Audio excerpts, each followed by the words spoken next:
Spanish travel vlogger के आरोप गंभीर है। 7 लोगों द्वारा बलात्कार करने से पहले उसे खंजर से ही धमकाया गया, लात मारी गई, हाथापाई हुई। झारखंड के दुमका में 7 लोगों द्वारा एक स्पेनिश ट्रैवल व्लॉगर के साथ कथित तौर पर सामूहिक बलात्कार किए जाने के कुछ दिनों बाद 1 मार्च की घटना का चौंकाने वाला विवरण अब सामने आया है। द इंडियन एक्सप्रेस ने पुलिस एफआईआर का हवाला देते हुए बताया कि 2.5 घंटे तक चली घटना के दौरान ही इन लोगों ने इस ट्रैवल व्लॉगर को कथित तौर पर खंजर से पहले धमकाया, लात मारी, मुक्का मारा और फिर उसके साथ रेप किया।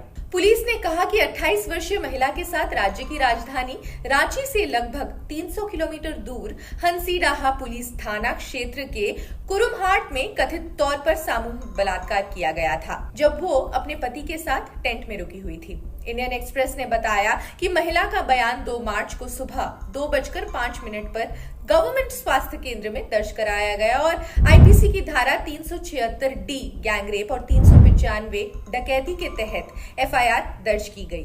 क्या कहती है ये एफआईआर रिपोर्ट? एफआईआर के मुताबिक सबसे पहले 3 लोगों ने पीड़िता के पति के साथ झगड़ा किया और फिर उसके साथ मारपीट की और उसके हाथ बांध दिए। महिला ने आरोप लगाया कि बाकी 4 लोगों ने उसे खंजर दिखाकर जबरदस्ती उठाया। आईईई रिपोर्ट में कहा गया है कि उसने कहा कि उसे जमीन पर गिरा दिया गया, लात मारी, मुक्का मारा गया और सभी 7 लोगों ने उसके साथ बार बार बलात्कार किया। वे सभी थोड़े नशे में लग रहे थे। ये घटना शाम करीब 7:30 बजे से 10 बजे के बीच हुई। अब सवाल है कि कुमरहाट गांव में वो क्यों रुके? अपनी यात्रा के दौरान हम कुमरहाट गांव दुमका पहुंचे। चूंकि काफी देर हो चुकी थी, हमने पास के जंगल पहाड़ी रास्ते पर रात भर रहने के लिए अपना अस्थायी तंबू स्थापित किया।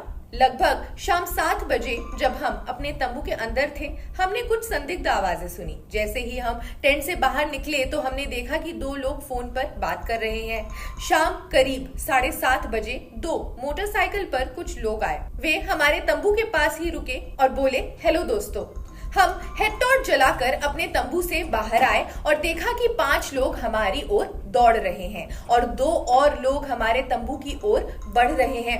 वे स्थानीय भाषा में बात कर रहे थे और बीच बीच में कुछ अंग्रेजी शब्दों का भी इस्तेमाल कर रहे थे।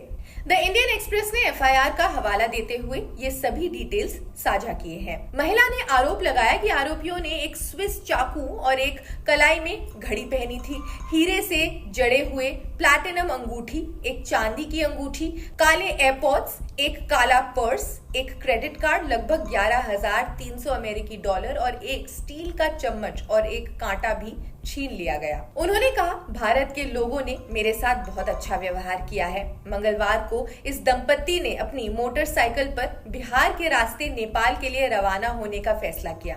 उन्होंने कहा कि वो अपना विश्व दौरा जारी रखेंगे। नेपाल रवाना होने से पहले महिला ने कहा कि उसे भारत के लोगों से कोई शिकायत नहीं है, क्योंकि वो देश भर में लगभग 20,000 किलोमीटर की सुरक्षित यात्रा कर चुकी है। एक अधिकारी ने कहा कि पुलिस ने मामले के सिलसिले में मंगलवार को 5 और लोगों को गिरफ्तार किया। इस तरह 8 आरोपी पकड़े जा चुके हैं। महिला ने क्या कहा, हम बताते हैं। भारत के लोग अच्छे हैं।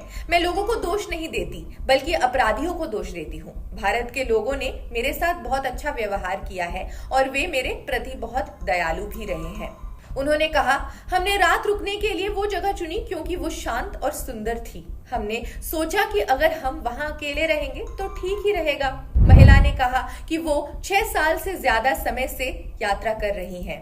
उन्होंने कहा, हम पिछले 6 महीने से भारत में हैं और लगभग 20,000 किलोमीटर तो यात्रा कर ही चुके हैं। हमें कोई भी समस्या नहीं हुई है, ऐसा पहली बार हुआ है। महिला ने कहा कि वो अपने पति के साथ अपना दौरा जारी रखेगी। खैर, इस खबर में बस इतना ही। बाकी देश दुनिया की खबरों के लिए जुड़े रहिए जनसत्ता के साथ। कमेंट्स हमें कमेंट सेक्शन में जरूर बताएं। शुक्रिया।